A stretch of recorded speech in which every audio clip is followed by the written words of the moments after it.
Hey, I'm Harry Mays, and based on the national media explosion about Jalen Hurts, the Eagles might want to hold on to Tanner McKee. Ooh, I'm Jason Martinez, and based on the dirty dozen sources, what's the problem now, as Peter Laviolette once said. I'm Louie DiBiase. Whether the story is true or not, there's a lot of cowards inside that building hiding behind anonymous sourcing. I'm Marc Farzetta, and by the time this offseason's done, Jalen Hurts would have given up the home run to Joe Carter in the 93 series. All that and more in this edition of Locked On Eagles Squad Show. Fly, Eagles, fly. It's the Eagles Squad. Everything Philadelphia Eagles every week. Covering all the big hits and game-changing plays from the city of brotherly love. The way only the Locked On Podcast Network can. Get ready and squad up. It's the Eagles Squad Show starting now. Welcome into Locked On Eagles Squad Show. We got so much to get into today. And, we just can't help ourselves with drama. And I know we've all covered this for a very long time. We've all talked about this for a very long time. But the phrase, we can't have nice things, certainly applies, gentlemen. And if you're watching the show on YouTube, all we have on our rundown on the side is simply the Hurts problem, meaning two articles that have come out. That's good. There you go. I see what you did there. Time with that.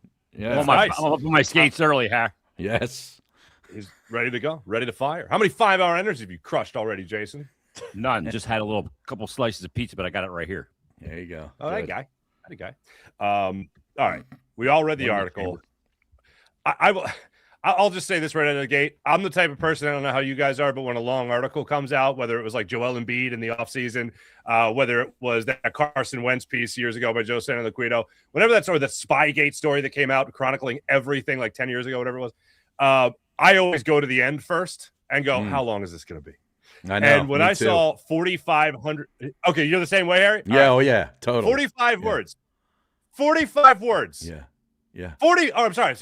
4,500, yeah. 4,500 words. Yeah. I saw that and I just went, just trade them. I don't want to read this. Just get out of here. Well, I don't especially if you're reading it on your phone, Farzi. That's what I do. I'll scroll all the way up because I hate reading stuff on my phone because it always seems to take longer. I don't know what it is. I think it's a part of the scrolling. But I'll scroll to the end to see how long this is going to be, and I react the same way. It's not longer, Harry, but it does seem longer. It seems longer. Constantly scrolling. Yeah. You're like, where's the bottom? Can I get a stupid ad at the bottom already signaling this thing is wrapped up?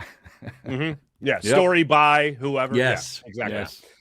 Look, there's four of us here. There's 4,500 words, as I mentioned. Good God, if you printed it out, it was 13 pages. Not for nothing. When you take away the ads. Anyway, I don't know. Does anyone want to first bite at this story? Does anyone want to give their major takeaway from the story? Is anyone? Where do you start? Jason, you want to take the first bite? Appetizer. All right. I'll have a breadstick. I talked about it yesterday on the radio. There's some things about it that I wasn't shocked by. I'm not shocked that a quarterback is difficult, high maintenance, ego driven, and tough to coach. They want to do the things that they feel the most comfortable in. A good coach is able to get a player out of his comfort zone and push him through it to levels he didn't think he could get to. That's what a good coach does. Kevin Patullo was not that guy. It was too much patting on the butt, and they were too friendly. You can't be friends. You got to be, I'm the coach, you're the player. And there was a little bit too much, I think, reading this article by what I read out of it, a little too much appeasement going on. Yeah. That's got to change. Okay. Now, especially after winning the Super Bowl. Yeah. And look, he's earned a little bit of rope. When you win a Super Bowl and you're an MVP, you got some latitude, right? Now, I wonder about Mannion, but that's a conversation for another day. As far as what Louie said and the dirty dozen sources in this, there's where I had the problem. Not because there's unnamed sources. That's kind of how it works. But because there's so many, it's really noisy. And, I always trust Tim McManus's and Jeremy Fowler's reporting. Tim never has an agenda. It's not a hit piece, even though people probably throwing bricks through their cars because that's what they do for shooting the messenger, even though the message is concise. But I wasn't that shocked by it, but I am concerned about the amount of noise coming out of that locker room. It's too much, and those things can infect the locker room going forward. All right. Yeah. Jason, that's a fine breadstick. Who would like the antipost? Who would So- like the nice antipost? I just want to piggyback off what Jason said. I think there's a lot of truth to this story. And whether you believe all of it or not, Jalen Hurts is in a crossroads. It might not be fair because the guy won Super Bowl MVP 13 months ago, but it's the reality of the situation because this team that's been so expensive on offense has been a bottom tier passing game for 2 straight years. He is in a crossroads year. It's a make or break season for him. But whether that's true or not, the way they have handled this, I just think every time the Eagles have a franchise quarterback or somebody that's with this team for more than 5 years, Carson Wentz, Donovan McNabb, you look at the 76ers and the Phillies, like this is just always the way things are handled with a star in this city. And I just don't think it's the right way to go. Like what I get, you have to be anonymous, right? But what part of going public helps if you want Jalen Hurts to pan out, if you want him to prove everybody wrong again in a crossroads year, how does this help? You know what I mean? Like if you are those anonymous dozen sources inside the building, how does this ever help, whether it's true or not? Like there are so many instances of this same story coming out for different athletes, different quarterbacks in Philly. And that's the part that drives me nuts the most is like, I believe a lot of this story, but what's the agenda unless you want Jalen Hurts? There, you nailed it. Because Jalen, if I'm Jalen, I'm pissed off about this. Like this is not the way to handle it. Talk to him inside the building. I love it. I love talking about it, but sure. What's the incentive for the organization to do it this way? And they always do it this way. You know it. You just said it. There's an agenda behind. There's insane jealousy. People don't want to be blamed. Franchise quarterbacks. Yeah. And the guy that, is the quarterback and has the most control is the most aloof about it. Sure. And these other guys want to pin it to him. And these guys are like, this dude's getting paid all the money. He gets all the special treatment. He's getting There's the commercials. Yeah, there's an agenda behind it for sure. You're totally right. Well, what I learned in this piece, and I didn't know, I knew that he was kind of an aloof type of guy, a stoic type of leader, and had maybe a strange, not strange personality, but a different personality that didn't maybe blend with a lot of guys in the locker room. I learned he only has 2 friends on the team, Brandon Graham and Devontae Smith. Oh, you're not including Big Dom? You're not including Big Dom? No, he's like, paid. Do we really believe that? I mean, I do. So Carson Wentz was the worst guy ever. Jalen Hurts is the worst guy ever. Donovan McNabb was the worst. Is every Eagles quarterback just always sucked? Like, is that what we're saying? I mean, sometimes it's hard to believe. Donovan and T.O. all over again. It's always this. Like, that makes it sometimes. I'm not saying that some people I would get rubbed the wrong way by Jalen Hurts' leadership style and that stoic Michael Jordan, Kobe Bryant kind of nature. But I think that's just, I don't think that is actually Jalen Hurts being a bad teammate, being a bad leader. I think you can interpret it the wrong way, but I don't know. Some of it I think felt a little vendetta driven. You also hear, when you hear about A.J. Brown, how well-liked he is in the locker room, and now you get this, where it's basically the guy's got 2 friends, and one of them retired and had to be called back to the team, for God's sake. He might have been doing WIP radio by now if Fangio didn't call him back to do to play defensive end. So that's weird to me. I believe a lot of what's going on here. I know Tim McManus for 20 years. That guy's pretty well sourced, and he doesn't lie. He's not a clickbait guy. This was incredible. I got a text McManus yesterday. isn't lying, but what if the source is lying? You know what I mean? Well, I don't think McManus is lying at all. Who is the source then? Who is the source? Other than Kevin Patullo? Is it Patullo? Yeah, other than Kevin Patullo. Other than Kevin Patullo, not sure. He's one of them. Other than Tanner McKee. But Tanner McKee, I would put up there as well. Yeah. Yeah, but I mean, there were too many yes men. Well, one of those yes men is still there, and that's Sirianni. Mm-hmm.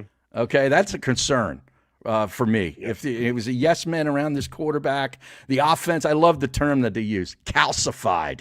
That is a terrific word. I agree, Harry. And it still might be an understatement. Yes. It was actually the most Google word in Philadelphia yesterday. Yeah, maybe. Yeah. I don't know. That's a guess. Now, yes, all due respect, Jeremy Fowler. All due respect, Tim McManus. I haven't known him for 20 years, but I certainly know him a little bit. He's incredible. Great dude and great writer, great reporter. There's 2 ways I believe to take this story. The one way is, Jalen, this isn't the first sign of smoke, bro. This isn't the first, sourced piece that has come out against you saying you need to be coachable. After 2023, Joe Santoliquito, my man, struck again, this time writing another piece, this time about Jalen Hurts. But my takeaway from that Jalen Hurts piece versus the one against Carson Wentz was, oh, this is fixable. Jalen, this is fixable. With Carson, it felt like it was over. It was the end. That's a wrap. He had pissed off too many people, and including Howie Roseman. And you don't piss that guy off, otherwise he's looking in another direction. Simple as that. But in 2023, after that horrible end of the season, that piece came out and it talked about leadership. It talked about willingness to do other things, and he needs to do all that. What happened in 2024? Nice run there for the Philadelphia Eagles, winning a Super Bowl. This year, we hear it from Diana Rossini. We hear it from Derek Gunn that Jalen Hurts isn't willing to expand the playbook. Kevin Patullo's trying to expand it. It's all Jalen Hurts. He doesn't want to expand it. And now we get into the offseason, and here we are. This piece comes out. I can't get over it. 4,500 words, 13 pages of how Jalen Hurts needs to improve. That's the basis of it. So my first takeaway from that is very simple with Jalen Hurts. You need to be better, man. Whatever you're doing, it is not inclusive of everybody else in that locker room. It's not open-minded, and it is in no way, shape, or form indicative of a person that I always still win to win. And whatever Nick Sirianni, whenever he gets a chance to talk about it, Jalen's willing to do what it takes to win. Well, not according to this piece, not according to other pieces that have been out there. And then the other side of it, this is the other thing to take away, is maybe the Eagles need to do a better job of presenting their dumbass ideas better to their franchise quarterback. That's the other way I look at it as well. Because when you talk about the motions that they ran under Kellen Moore, they're like, they were only 11th in the league with Kellen Moore when they ran motion because Jalen didn't want to run it. I was like, hold on, their quarterback didn't want to run motion, but yet they still ran the 11th most motions in the NFL. Right. That's not a knock. A knock is when you run 26 most motions in the Normally NFL. They're 32nd. Normally they're dead last. Yeah. So, like, if you're gonna, well, also it also said in the article that he and Kellen Moore butted heads. That's why they got to 11. Yeah, right. Good. Oh, so you mean you coached them hard and you won a Super Bowl? Oh my God! How? Yeah, he actually respected a coach. I think the truth of Marc laid it out really well. There's two radical ends of the spectrum, but the truth is in the middle. Do I think Jalen Hurts leans on the strengths of his game that make him comfortable? That's gotten him this far, which is very successful. Absolutely. Do I think he is saying, because we've seen many reports now that he doesn't want to run the football. Now we're learning he doesn't want to play under center. He doesn't want to use motion. So are we honestly believing that Jalen Hurts only wants to chuck moonballs 40 yards down the field in the shotgun every single play? Like, I'm sorry, there's got to be a middle coverage.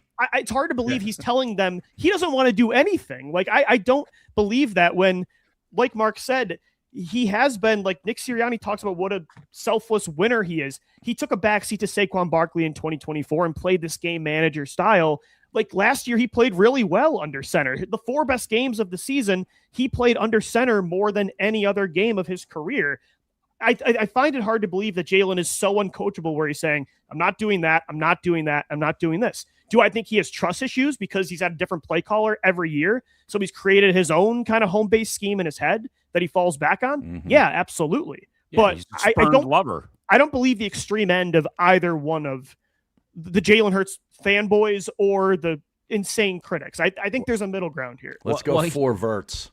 Well, here's the deal. Yeah, they said Jalen called the play. They're blaming him in the article for the play call. Yeah, that was the one. And Sirianni just kind of looked at everybody. Oh, okay. Well, so the source must be someone that was in that huddle, by the way. So here's the deal. Sirianni was hired here to be a play caller, and because he can't call plays, Hurts has to start a new relationship every season with a coordinator. And you would think, since Sirianni doesn't have the bandwidth of having to call plays, that maybe he could manage this situation a little bit, be a little more active in it. Yeah. Like he should be in there saying, in these meetings, saying, no, Jen, we need to do this. We need to have motion. And he needs to be the guy, because he's the consistent factor. He's the head of the snake. He is the top of the charts when it comes to coaching. So Jalen may have some, confidence issues in new guy after new guy, or not feel comfortable, and he wants to lean back on what he's had success. He's had ultimate success. He's been a Super Bowl MVP, and he's been to 2. So it's easy to revert back to it and go, why keep reverting back to it? It worked. Yeah, I mean, I was a Super Bowl MVP with it.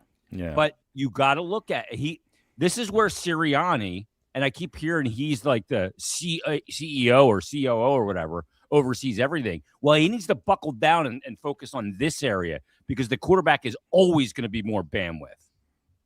Yeah, and the defense is taken care of. I mean, as long as Fangio's here, you're good.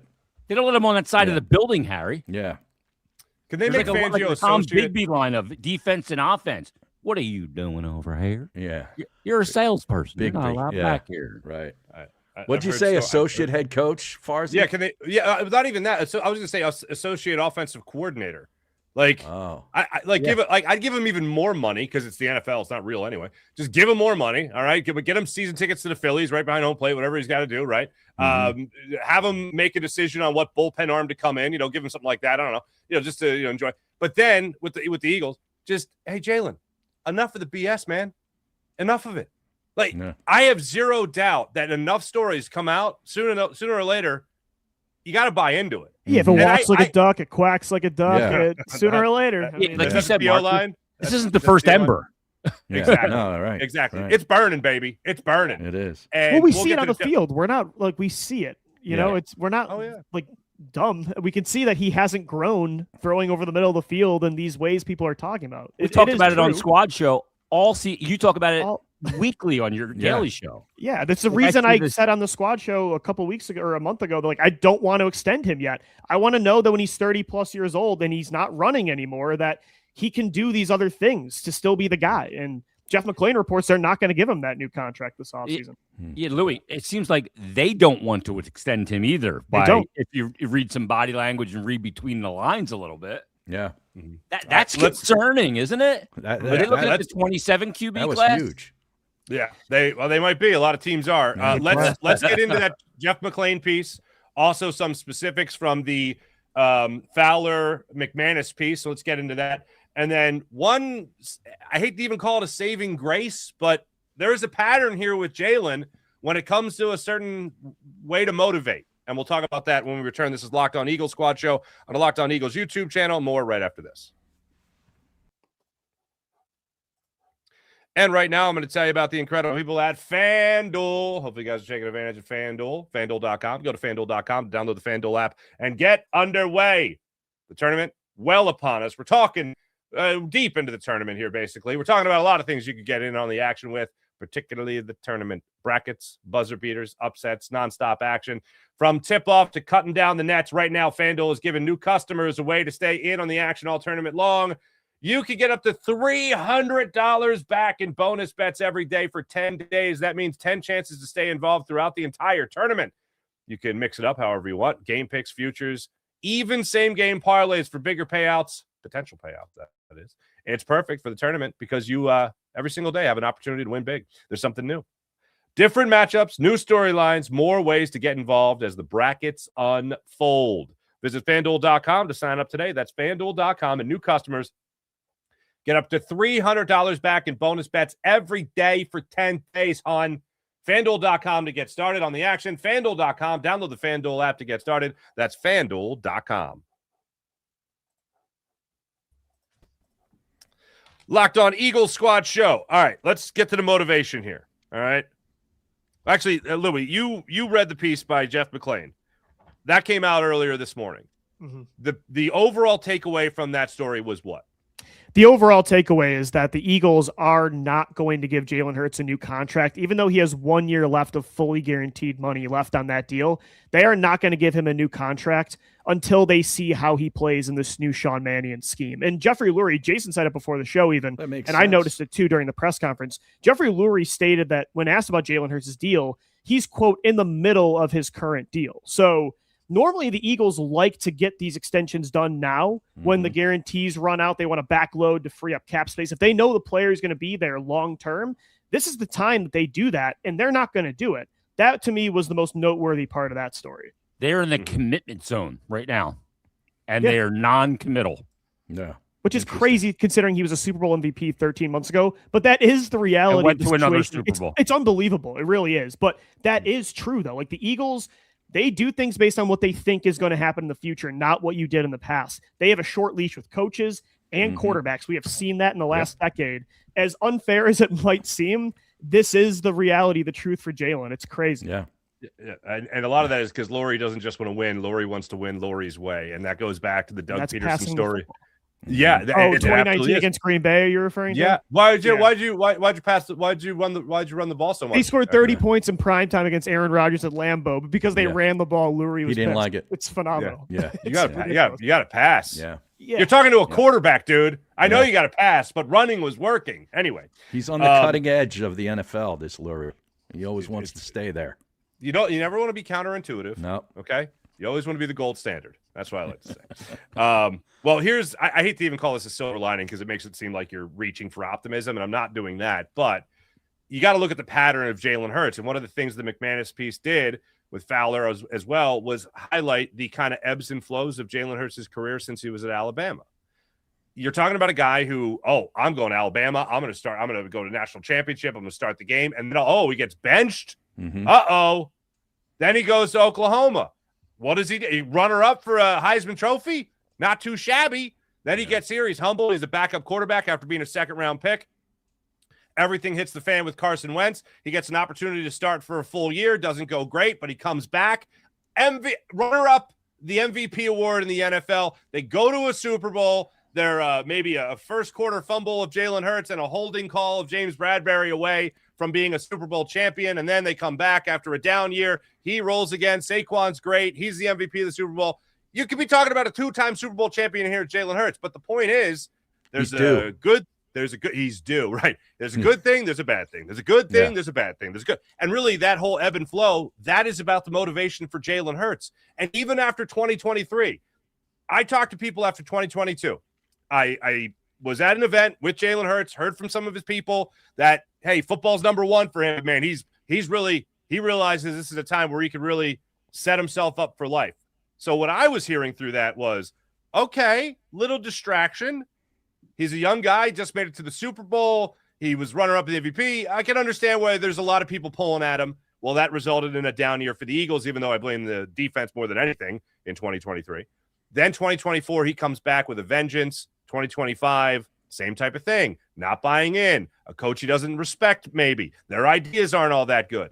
So now you could be talking about coming up from the bottom to all of a sudden at the end of this year, the Eagles might be talking about that contract extension. So if you're looking for a silver lining, Harry, you followed his whole career.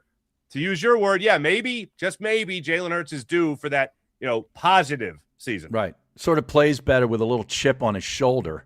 Mm-hmm. And, if this article doesn't give you a chip on your shoulder, I don't know what would. So, I Grand get that. Canyon, Harry. Exactly. I get what you're saying, Mark. And, maybe that does happen. But that's all going to depend upon, how much buy-in there is from the quarterback to whatever this new offense is, and who's ever, Mannion's calling the plays, who's coming up with the plays, and all those kinds of things. I mean, how much do they involve Jalen Hurts in sort of what the offense is? Or is it just Mannion and Grizzard are coming up with this, this scheme that looks like Shanahan and McVay? He doesn't have a choice now. I don't think. They're not going to waver like 2024. I don't think so. But you have to make him think it's collaborative to get his buy-in. That's the way you do it. Didn't the article say that he's really excited about the offense? Yeah. So, that's a good thing. Being excited. The question is if the offense sputters at the start, how quickly does he want to revert to his comfort place? He'll want to. Like 2024, they were 2-2 after that Buccaneers blowout. They threw all the Kellen Moore stuff out the window. And if you remember that first month, like they were still throwing it 30 plus times a game. They were using a lot of motion, and then they went to the run heavy approach. And for that year, it won them a championship. But this season's different. They are trying to build this thing for the long term and evaluate Jalen. It's a microscope season for him, unfortunately. Again, unfair, but it is. So wild. Yeah, but they're not going to wait. I don't think they're going to throw everything out if there's growing pains. If they're 3-2 and the passing game's up and down still, they're not going to. I don't think this season's going to go the same way as 2024. I don't. It's got to get off to a good start, right? Yeah. There has never been more pressure on such an inexperienced coach than I've ever seen. Like Sean Mannion has been an NFL assistant for 2 years. And the fate of the quarterback and head coach And this golden era of Eagles football might rest in this guy's hands this year. No like question. it's an insane amount of pressure. Literally your best window. Yeah. You know, The greatest window you've ever had could close if this 30-year-old new play Wh- caller doesn't get Jalen Hurts to grow in areas that he's never grown in before. Which Like, may or have he's never been why been consistent. Dable and the other guy in Los no Angeles said It's a no. lot of No, pressure. thank you. It's a huge thing. Yeah. Yeah. when do we get the schedule?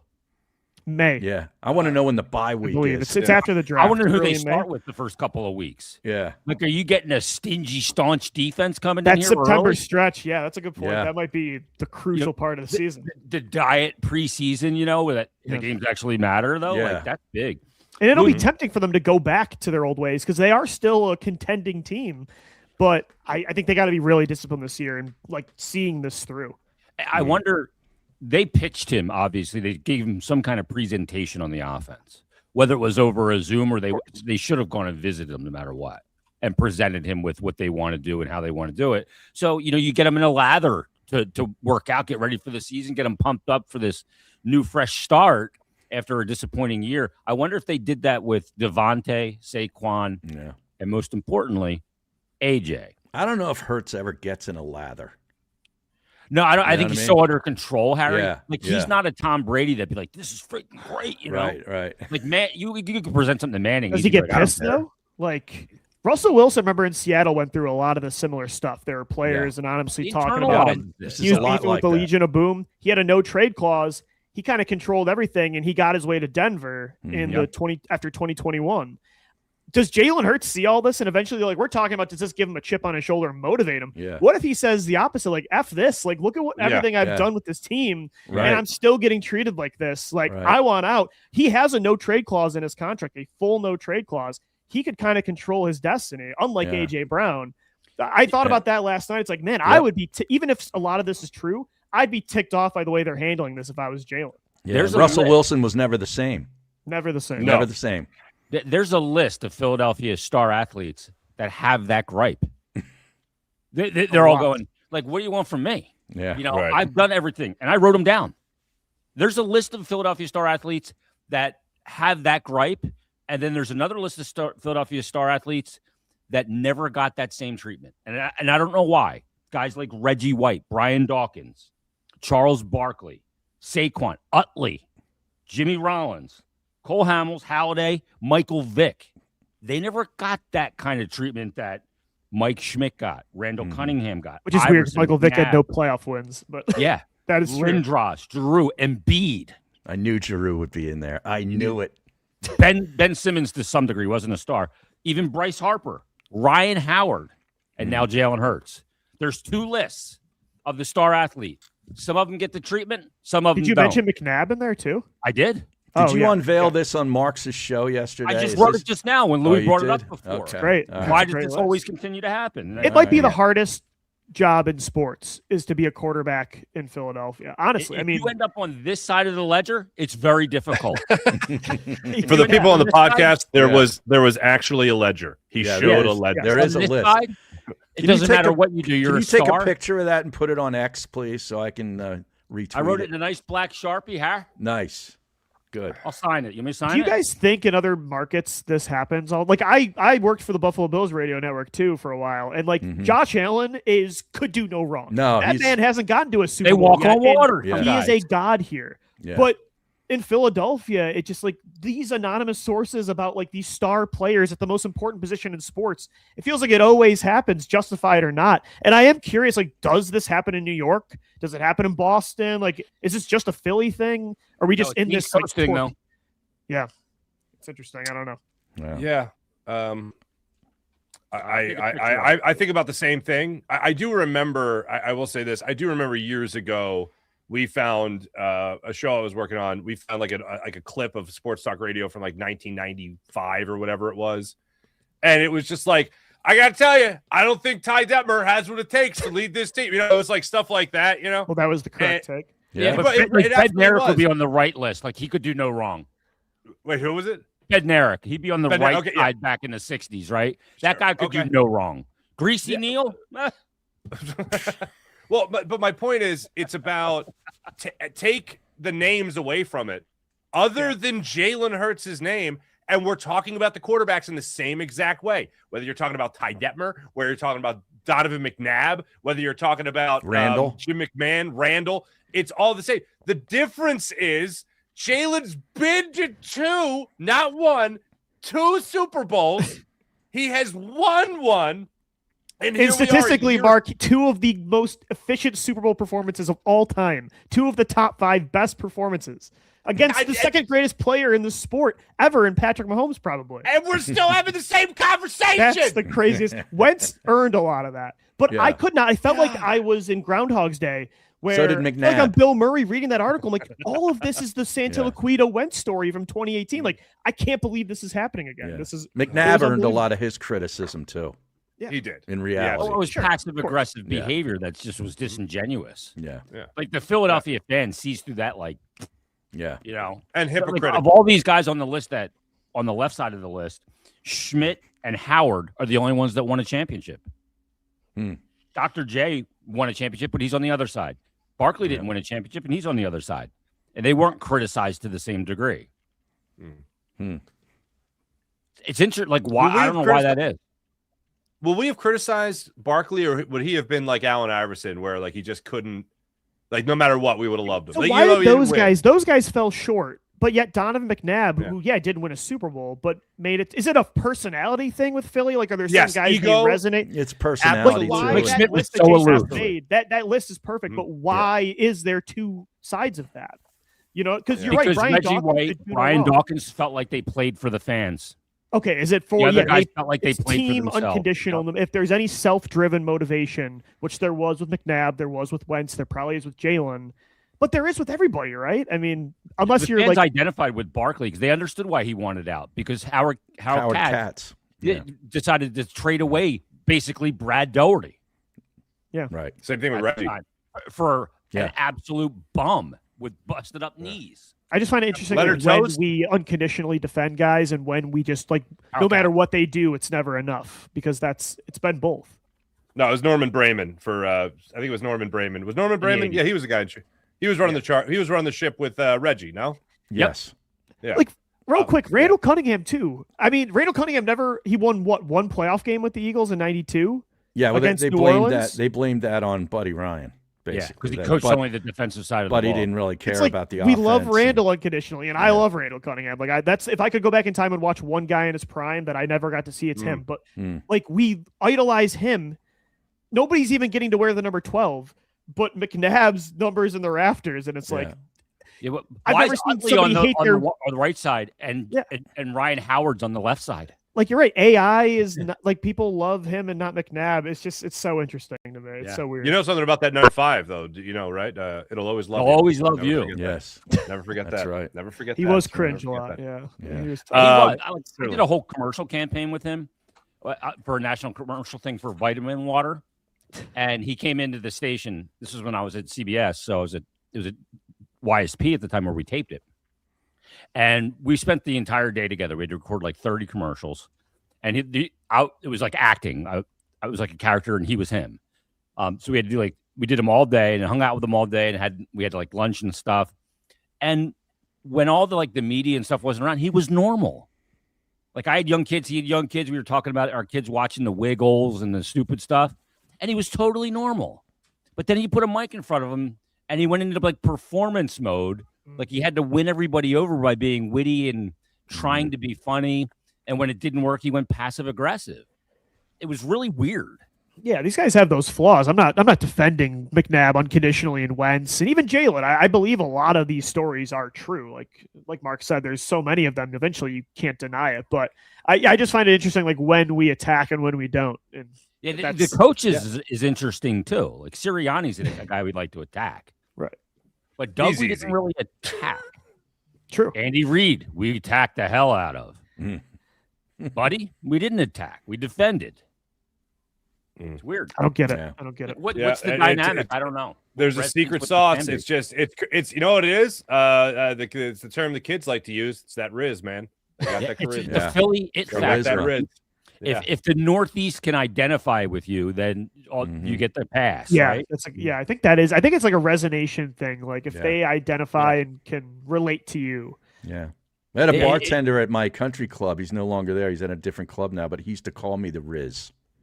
And that was before the term became popular. Oh, this was like 10 Harry years ago. invented the Riz. Maybe a young influencer was there in the clubhouse and was like, "I'm going to take that." There you That go. guy didn't want to work hard. So His nickname's Spider. Harry Spider. was there every day. His nickname's Spider, and he's at Green Valley now. The Riz. That's a Spider and the nickname Riz. for. Spider. No, that's feels like a cop I know- show or something. Though. Yeah. I know what you're doing with that nickname. That's a great nickname. Spider, for a you bartender. stuttering. We all know. We all know how to fill that one in. No problem. Hey, before we take our next break here, I do want to jump into that 4 verts thing because That should be a Jason, one of song. the things- 4 verts. 4 verts. We got to make a rap song. You said nothing. You said you weren't shocked by it, and yeah, I think a lot of stuff was out already, so we kind of heard it. None of it was shocking. Yeah. But I was shocked at the idea of Jalen calling that play, even though they had just called the play, and then kind of the dumbfounded looks. But I just want to provide this one little extra layer of context in all of it. There was conflicting sources as to whether or not Jalen called the play, or Jalen was asked, "What would you like to do here?" and listed preferences, and that was one of them. And that's where you see one guy said it was suggested, the other guy said he asked. Yes. Yeah. And that's where you saw, that's where you saw the maybe Kevin Patullo grabbing the headset microphone and be like, "All right, let's try to do this. What are we going to do? I'm going to do it 4 verts." That's maybe where you saw that. So I was very surprised. They're going, "Oh, what do you want? I got one dog looking this way, another. What do you want from me?" Yeah, exactly. Yeah, he didn't know what to do. Like, that guy's got to grab the con. If you're on the con as the head coach, be on the con like Connery was in The Hunt for Red October. Take some control. So if the source knew that Jalen called 4 verts, he had to be by the huddle, right? Yes. So does that narrow down like who said that? Was that Andrew Kevin McKee, Patullo? Kevin Patullo. Yeah, and Done. AJ was. I rewatched the video yesterday. he's on the AJ field. was right next to Jalen, right behind Patullo. So he was right there as well. It was McKee. Okay. It was Scott Leffler, and then Patullo, Sirianni, and Jalen. So one of those guys talked. I think it's probably Patullo. Maybe it's be Leffler, because right? Leffler and him would go back and forth with each other. Interesting. And As Leffler we wasn't saw in retained, that. right? So Leffler, keep he's his job. somewhere else now, right? Yeah. I don't know. Yeah. Like, who has the Maybe agenda? AJ Brown catches the football earlier than 4th and 11, and they don't have to call 4 verts though. I don't know. Yeah. Here you go. 43 seconds left. Wild card game against San Francisco 49ers. Offensive coordinator Kevin Patullo Fiddled with his pen. red pen. Love it. Love it. I was like, okay, that's Football about right. coach, you cannot fiddle. Scanning his play sheet, quarterback, I almost said Carson Wentz. Jalen Hurts stood in front of him, leaning in to speak to his play caller. Coach Sirianni was nearby listening to the chatter. Few assistants and backup. Tanner McKee were within earshot. Patullo addressed Hurts and Sirianni directly, suggesting what happened to be, or what appeared to be, a play call for a game-deciding 4th down. Sirianni made eye contact with Patullo, then looked at Hurts as if he was open to input. After brief deliberation, resulted in the simplest of plans, play known as 4 verts, which the Eagles just ran on the previous play, but this time the 49ers were all over it. Went to Dallas Goedert, intercepted. One of the team sources recalled Hurts was the one who recommended 4 verts. A separate source with knowledge of the situation says that though the Eagles quarterback did suggest it, he was simply responding to a question about his preferences in that situation. One more thing on it. One teammate said, I was like, oh my God, this is not happening. Yeah. We can't run 4 verts. Either way, there's no coaching going on there. Yes. Right. None. Right. Someone can override Jalen. They Yeah. are the play caller. They are the head No coach. coaching. Those guys sat there mouth breathing, watching Jalen Hurts. Like Yeah. he had to make the call. Like also, by the way, it is 4th and 11. There's not a lot of plays you can draw up for that situation when Right. guys, a defense is going to park 4 players at the sticks. Right. Like they're going to run like 6 guys deep, 7 guys deep. Yeah, So you don't have a playbook, a huge playbook for 4th what do and you 11. want Jalen like to He's defend him online. there? Like, yeah, what do you want him to dial up? You're the play caller, man. Like you they have just the run the play previously too, which yeah, I is think hilarious. that's if Jalen had to make the call, that's even a bigger indictment on Sirianni and Patullo. Did you hear Nick Foles talking about it? No, no. No, He talked about it. Like this was at the time, he not in response to this article, but on a podcast. And he said, you got to go over there as the quarterback and be like, put your suggestion in. Let's go Because Philly. you're on the Philly. field. Yeah, Right. well, they called a different play originally in the headset before the timeout, and then he went back over to Doug and said, "Philly, Philly here," and then Doug said, "All right, let's do it." Yeah. And then they did, but they originally called a different play. And Nick talked about. We played the audio yesterday on the radio show, and Nick was like, "You got to go over there with some. This is what we need to do. Mm-hmm. You got to be. You're the quarterback. You got to be that guy. You have the feel of the game. This is how we can exploit it. This is how we can break them down." Poor Verts wasn't it because they'd run it several times and it wasn't working. That's where he needs to go over there and be that guy. Yeah. Like Tom Brady would have gone over there and said, "No, we're not running that." Right. It hasn't worked. He wouldn't have You're even reading gone it. over. He would have just stayed in the huddle and called a different play. Yeah. He went on his headphones. Click. Yeah, exactly. Turned it off. I don't remember that at the time with Foles, but one of the things I do remember about Foles is not only Philly, but he had a bread and butter play that he loved going to. His first career win, I think, as a starting quarterback was against Tampa. I know what play you're talking about, yeah. The sprint right corner. They won the game against the Bears in 2018 in the playoffs with that play, too. With Golden Tate. And I think the first one against Tampa Bay was with Jeremy Maclin, if I'm not mistaken. Yeah. But both times, he was like, hey, sprint right corner. And they were both Andy Reid and Doug Peterson in those instances were like, yeah, let's go. Yeah. It's kind of interesting. And they ran Foles' it. first win with the Eagles came off that play, and his last win with the Eagles came off that play. And that's interesting, too, because Wow. the execution, I don't remember the play specifically you're talking about, but the execution in both situations must have been flawless because as a defense and a defensive coordinator, they know what Nick Foles prefers to run in certain situations. They were probably somewhat prepared for it, yet the Eagles succeeded because of flawless execution. Yeah. Yeah. And Foles also talked about that thing, but he said, anytime I was a quarterback and I was in a flow, I was dictating the terms. And you got to do that. And he said at every level. That's the way it is. Like you're on the field, you have the feel, and you got to be able to go over there and tell them what's working and what's not working. That's why the part of Hurts, the report and the story that he would like check out of plays and sometimes dial things up that weren't even in the game plan. That part I had no problem with because, like Jason said, like a lot of quarterbacks do that kind of stuff. And also, I don't like checking into a play you haven't prepared for. But Kevin Patullo's plays aren't much better, right? I mean, like the wheel route to Saquon against Denver that went for a touchdown. Saquon said that like Jalen dialed that up. Like there are times that it works too, So I don't that part. There was a couple things in the story that were written as a negative that I'm like that part I don't really take issue with. Yeah, I'm with you. All right, when we come back, there's one thing I got to call BS on this story with. All due respect, but got to call BS on something. And then Jeffrey Lurie's presser I want to get into with you guys a little bit more. And then one other thing specifically from the article that we'll get into. All that more when we return. Locked On Eagles Squad Show. Make sure you like and subscribe. Back right after this. How about Robinhood? You guys taking advantage of Robinhood, how fantastic it is? Well, you should be. When it comes to Robinhood, Robinhood is fantastic, especially when you're talking about making predictions in a market that's moving. Robinhood has you covered for that. So take advantage. Robinhood. Think of it like this. What if sports were traded like markets? Now you can put your sports IQ to work in real time with Robinhood prediction markets. It's not you against the house. It's you participating in a live market. You could buy or sell your positions live all game long. Use your sports knowledge in moments that matter. Robinhood prediction markets changes the game. It's people moving the action. So when the momentum shifts, you can move with it. You always knew you knew the game, but you didn't have a dynamic way to apply that knowledge. Now you can actually take part live in a market powered by people. You're no longer just a spectator. Play-by-play, you decide. Trade every play with Robinhood. Now available across the U.S. Download the Robinhood app now to begin. That's Robinhood. Got to call BS on something here, gentlemen. Okay.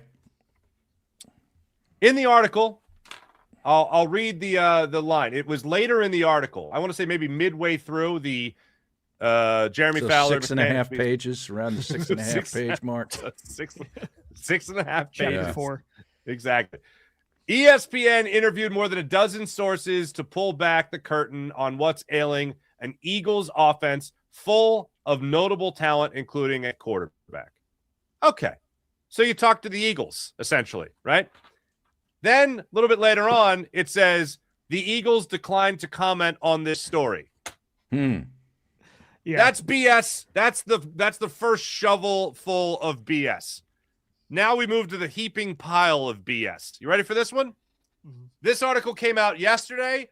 The Jeff McClain piece that came out this morning.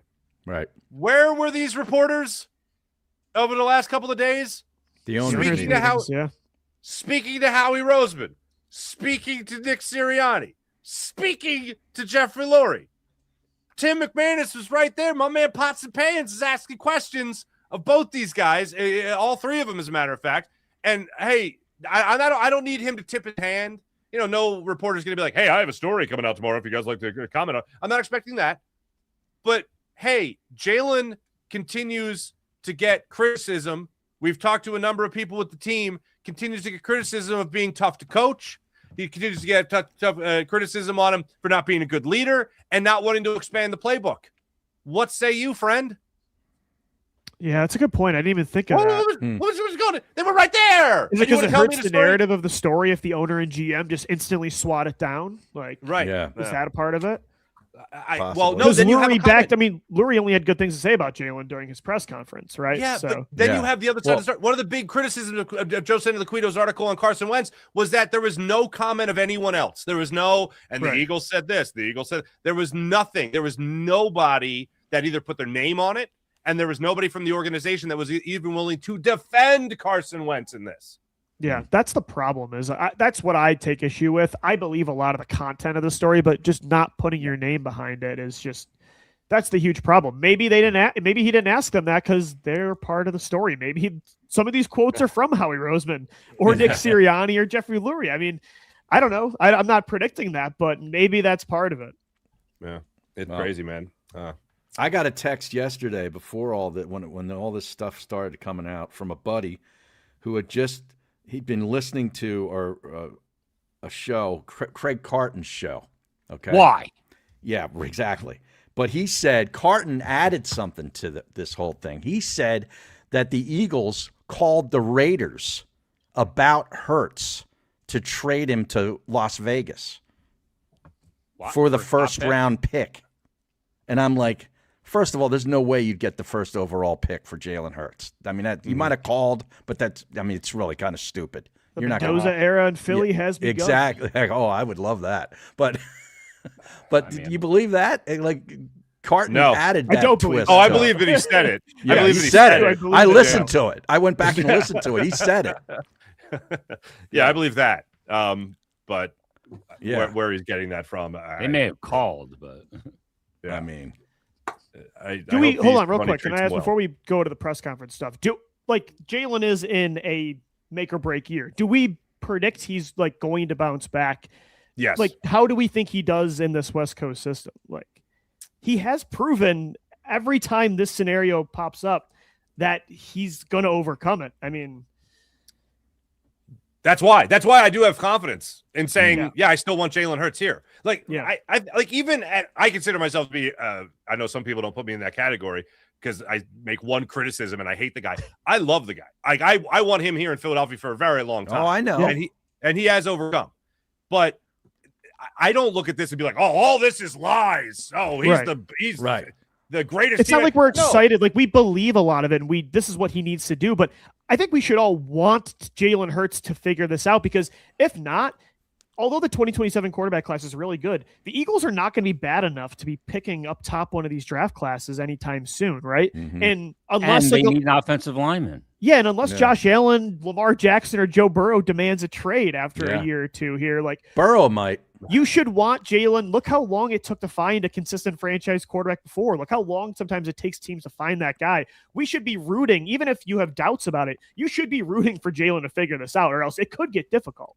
Look, you can't be in the business of. That's why I think even picking a receiver this year in the first round, you have a receiver, you have A.J. Brown. If you're going to keep him, you got to start replenishing the offensive line and the edge rusher position in the first and second round. Can't create too many extra you're going to have to eat like $100 million in dead cap, and then what? You're going to eat all of that, all of the A.J. Brown dead money, all of the Dallas Goedert dead money. Right? What are you going to do? Eat $200 million in dead cap over the next couple of years? Like, that's suck insane. then. Like, you need Jalen to figure this out. And your window is open right Yeah, it's still now. open. Yes. It's This still open. season. Yeah. And also with Jalen Hurts as your quarterback, remember a bad year is double-digit wins in the playoffs. 11 wins. Yeah. That's a great point. Oh, We yeah. really should contextualize. Like, this was not Yeah. a 4-win 2020 season. They Now- won now 11 like games. the window is We're like right we're now. Jets fans. Because They won the division. also with the division, you got a division that kind of can't get out of their own way. You know Well, what I mean? Lurie Like, talked about this too, yeah. about the division. He was Okay. so happy that the team won the division 2 years in a row. Mhm. I thought it was Super Bowl or bust. Lurie Because did nobody seem did. pretty content in that press conference. Like, he He was did. like, Yes, it's he really did. hard to repeat. He was very complimentary of Sirianni. It didn't seem like like we keep saying it's a make or break year, but Lurie didn't sound like that. Mm. He didn't So, sound panicked. He's Maybe too this is concerned us- about getting a new stadium. That's what Yeah. he's moved on to Yeah. now. He also He's loves 74 dogs. years old. Yeah. In case no one knew that, he also loves dogs. So Yes. there you go. Oh. Yeah. All right. Now, hold on. Here's I'm the gonna thing, real quick. go ahead. You know, with Lurie, and he was really content about that. Are the Eagles going to win the division 3 years in a row after nobody won it 2 years in a row for 20 years? Why not? Let's go The East crazy. has gotten better. No.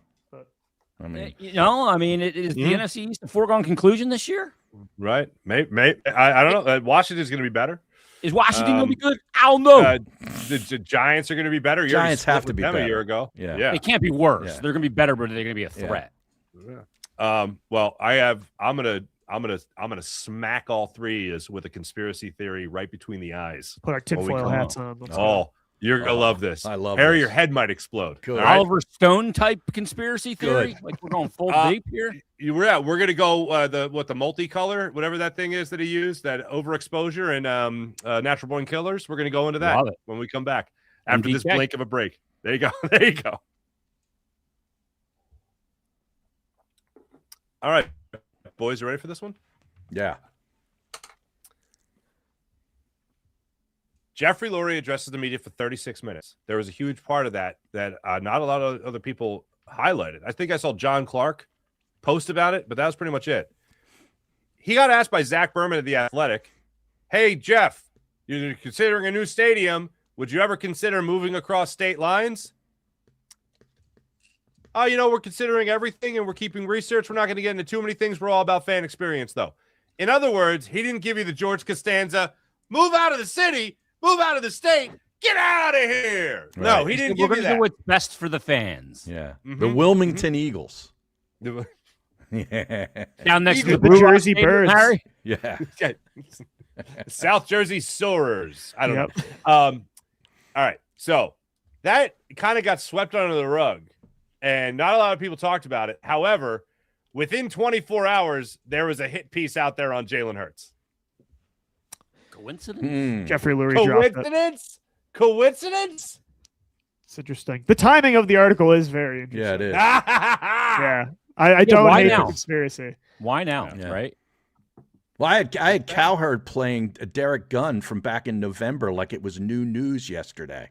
It was hilarious. That's because He's it's the playing- first time Coward heard it. Probably. He's playing the cut from like around Thanksgiving, and he was acting like this was just dropped. Give me a little Colin Coward, Harry. No, I can't. jeez. Right. You do a Can't that Cowherd? on demand, Harry? No, I don't do Cowherd. What do you do? You don't? Philadelphia media. I can't stand him. They're not moving out of South Philly, though. I think they're No, it's- building a new stadium, but You always threaten. I also thought that was noteworthy, Mark, but I Yeah. just can't imagine they leave that spot. They I don't always know. threaten it. They don't Yeah. deny it because Yeah. they use it as leverage. Yep. Yeah, of course. Sure. Yeah. Same Sure, thing with the that- AJ Brown of it all. Like, don't. Right. It doesn't help you to show your hand. The Every Santa time we Clara build a stadium 49er. here, every Santa time we Clara. build a stadium, and they talk about moving it to the Jersey side Camden. Yeah, because exactly. of taxes and stuff. Sure. They're putting it in The, Chinatown. This Although or at least I, they're going to drag Philly through the mud while they threaten to do it. I Yeah. really think the baseball stadium downtown would have been awesome. I'm a downtown Pennsylvania. arena guy. I know Yeah, it's me not too. popular. I Me love too. a Center City arena. Me It's too. great. I love Yeah. it. Give me a It's the basketball vibe. stadium. Give me a Yeah. basketball arena. The Sixers, I was really excited Yeah, when I heard the I Sixers was might for be that. down there. Yeah, Yeah, me You too. know the cool one? Yeah, I don't know if it's still called it in Indianapolis, the Conseco Fieldhouse. Yeah, with the Conseco Yeah. or whatever. Yeah. It's right down. It's cool as hell. It is. Yep, It's it's a awesome. cool little area there, restaurants and stuff. Yeah, the Market Square Arena was right there too. That was that replaced. Exactly. It was very cool. Mm-hmm. But that's a smaller-ish city. Yeah. In Philly, like I would not want to go to Chinatown. Like I went to the car show at the whatever Convention Center. Convention Center. It was a nightmare. Yeah. To go to the car show. Well, we talked about it before the show. 5,000 fans in there. Yeah. Mark will even like we Wow. talked about before the show. They're not putting a football stadium there, right? It's too big. No. I mean, Penn's Landing would have been cool for a baseball stadium with the river in the background. and the Oh whole my thing. God, yeah. Yeah. The dockside, Harry. Yeah. Bruno would have been out on the deck on the dockside donkey show. What if you knock down Franklin Field and put it there? That's a Wow.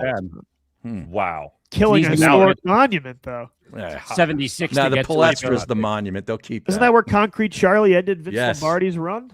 Yes. Yes, Well, yes, yeah. it is. Well, The picture. yeah, handed him his only playoff loss ever. Yeah. Yeah. Mhm. I'm That's in the right. minority though. Like my stadium takes people don't love because I'm not a tailgater. I like an indoor stadium. Like I went to Indianapolis for the combine. I loved being in that controlled temperature. Like I personally like a downtown stadium. So everything Eagles fans don't want is what I want. So Louie, I you tend live to in shut my mouth. Buffalo. If you want to be in controlled temperatures, I'll give you a pass, okay? Yeah, thank you. Guy's got 6 months of winter. I'm a for psycho. I'm God's stone sake. cold sober watching these games, breaking down the third corner Keely Ringo tape, Adoree Jackson. You know, like Yeah, in Buffalo, they get 7 months of winter, 1 month of spring, 1 Yeah. month of summer, back to winter. Yeah. summers aren't bad, but yeah, that's fair. The tundra. I think we emptied the chamber on I all agree. the stuff. I think we hit every angle of it.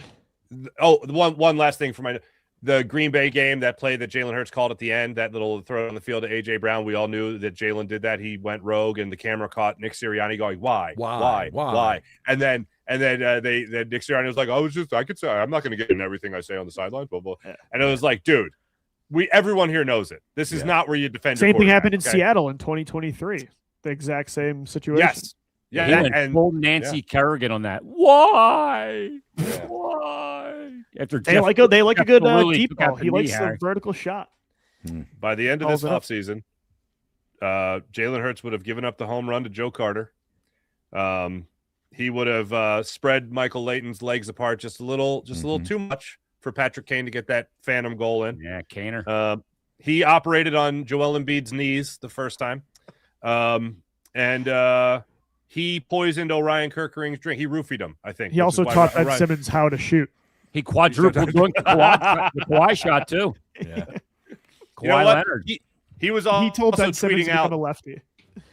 Yeah, he was actually Eric Jr., the burner account of Jerry Colangelo. When he was Oh, here. man, that's remember right. that? Brian I forgot Colangelo. about that. Yeah. What a Brian story. Colangelo. Brian Miss Guzzi. Colangelo, yeah. Miss Colangelo, Guzzi. yeah. Brian.